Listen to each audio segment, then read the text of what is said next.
an incredible finish here in the first round as Scoot Henderson had one of the best games of his life. 31 points on 11 of 17 shooting, 5 of 9 from deep. For the Spurs, Stephon Castle led the way with 18. De'Aaron Fox with 17, but just not enough firepower and defensive stops, more notably, to take down the Blazers.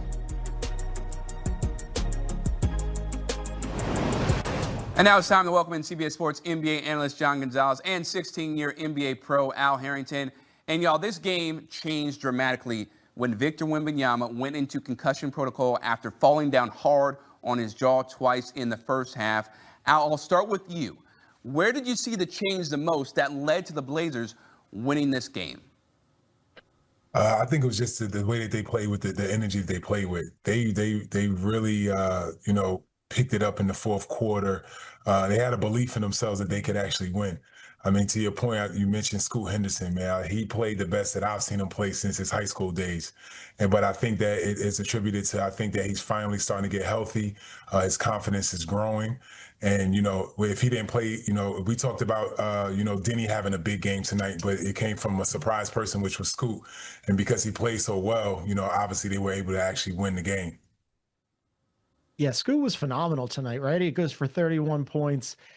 And then, he was efficient, but on a night when he was really the only guy getting it going, you see Wemby go out and you're thinking, okay, if they're going to steal one, tonight's the night. And it didn't look like it was going to be the night because they were down 14 with 8.5 minutes left in a night where Denny Avdia didn't really look like himself. We were talking about this before we came on air, but remember at the end of game one where he had his full leg wrapped and it wasn't sure if it was a knee or a calf or maybe it was an ankle, but still not as aggressive as you would expect him to be, especially with Wemby out of there. And then all of a sudden some bit players, some role players who hadn't had good games. Toumani Camara looked really hesitant for much of the game. He ends up hitting 2 big threes in the fourth quarter.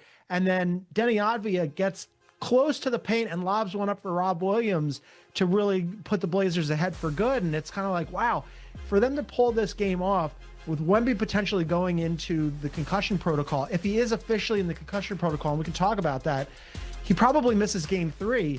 Now the series is tied 1-1, and you're thinking if you're the Blazers, this whole thing might have shifted. Maybe we go back to Portland and we go up 2-1 when that would have sounded absurd a couple of days ago. Yeah, the Blazers ended the game on a 27-10 run. The Spurs were up by as many as 14 in the fourth. They're unable to get it done even without their star, Victor Wembanyama. And yes, John, he did enter into concussion protocol. So that means he could potentially miss, game 3 probably and beyond. So how does this flip the series, Al? Because now it could be completely different tenor compared to before the series. We're thinking, oh, yeah, the Blazers might get one, but it's probably going to be a 5-game series with the Spurs getting the victory. Well, the good thing, for the Spurs is that they're kind of used to playing without Victor, right? He's missed time multiple times this season, and they've continued to play at a super high level. So, without him, obviously it will be a tough hill to climb, but they are used to playing without him. And, Fox is playing really, really good. Stephon Castle can, take over a game at any time. I love Dylan Harper, man. It's like he's been here before. I can't wait for them to really give him the keys to the team and let's see what he could actually do. But, Cornette, he filled in, nicely without Wemby. So, since they've kind of used to that, I think that they'll be fine. But I will say that it will be tough to play in Portland. Portland has an unbelievable home court advantage. That crowd really brings it. And obviously those guys play a lot better, with some home cooking. So this will be a tough game 3 for them. But I am confident that they can go out there and win that game even without their best player. Yeah, they're a deep team. And like Al said, they have had times when Wemby has been out, Fox, Castle, Vassell, those are all guys that you can lean on. And there's a reason why you go out and get Luke Cornett and give him $40 million, right? For situations when Wemby isn't out there. But when you officially enter the concussion protocol, just to take people through this, all of a sudden there are certain steps that Wemby has to get. It's not just like, hey, I'm feeling okay, I can get out there for game 3. First, you can't participate in any basketball activities for 48 hours. Then you have to go through a series of steps. You have to stationary bike. You have to do some jogging. You have to do agility work. Then you have to get a neuro evaluation. And on top of all of that, you have to be symptom free and then you're cleared to play. So I have a hard time believing, even though the game isn't until Friday, that he can get all of that done before game 3. Most likely, if I'm a betting man here, I'm saying Wemby's probably out for game 3. And even though the Spurs could win without him, if you're the Blazers, you don't want to see anybody get hurt, but you'll take that all day long. Wemby's not going to be there for game 3 in Portland. Sure, let's go. Actually, no. Yeah, because that will definitely open up the paint, right? We saw that, especially with, Donovan Clingan down low and also Robert Williams III. So let's say Wemby is not going to play in game 3. John, what do the Spurs have to do differently that they didn't do in game 2 that prevented them from getting the victory? Well, I mean, they got tight in the fourth quarter, right? I mean, you have a 14-point lead at home up with 8.5 minutes left. You're thinking you're golden, right? I mean, somebody needs to really step forward. I thought Devin Vassell was good in the fourth quarter, but Fox and Castle kind of disappeared a little bit. So you need all those guys to step forward. You're going to need a bigger game from Luke Kornet, even though he was pretty good tonight, but you're going to need him you're never going to replace Wemby's production, certainly not on the defensive end, but probably try to squeeze a little bit more out of him.